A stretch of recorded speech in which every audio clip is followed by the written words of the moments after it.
So when you look at this, what are some of the keys for the Browns to get a much-needed win against the Ravens? And if they're able to beat the Ravens, they're a game out of first place in the North. Yeah, I mean, it's going to be huge. It's going to be huge to win this game, and I think that they will win this game. I don't know. They were so close last time, and really, the offense just has to take advantage of what's going on in that Ravens secondary and their 31st ranked pass defense in order to be able to win the game. And I think it's going to take hitting a couple of big shots, and I think that they will. I mean, there were some pretty decent passes that were either dropped or knocked away last time.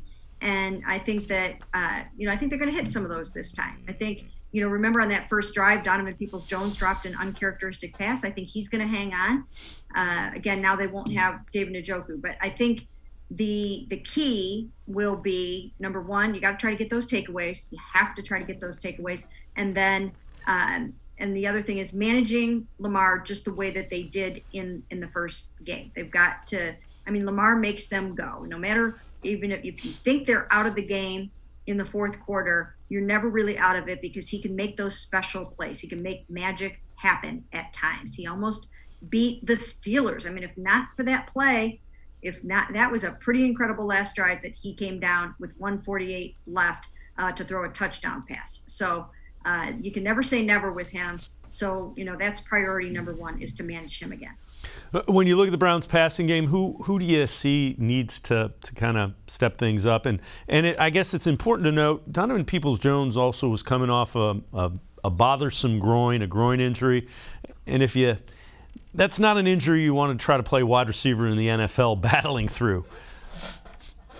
Yeah, he's got to come through this practice week okay. I remember standing out watching him practice one day, and he just, tweaked it right in the middle of practice, and you could just see that he kind of came down from trying to catch a pass limping, and they cannot have that happen this week. He's got to be well for this game. So I would say he needs to come through. And then there's somebody else that I really think needs to have a decent game, especially with the other tight ends out, and that's Austin Hooper. He hasn't really been able to find his rhythm with Baker Mayfield this season the way that you would have expected him to. But he's your number one tight end, and he's somebody that's got to come through in the clutch, and Baker has to be able to find him, and those two have to connect. So I expect, I don't know if it'll happen, but he should be able to step up in a game like this. Yeah, that's one of the reasons they wanted him to be that underneath guy for Baker when he needed somebody. The other guy that I'm intrigued to see is JOK. Again, Jeremiah Owusu-Koramoah, some time for that high ankle injury to heal a little bit. He came back pretty quickly. Are you kind of anxious to see him potentially even a half step quicker against Lamar Jackson? Yeah, and you know what else? Now he gets it. He knows. Now that he's played against Lamar for the first time in his career, he's going to have a better feel for it.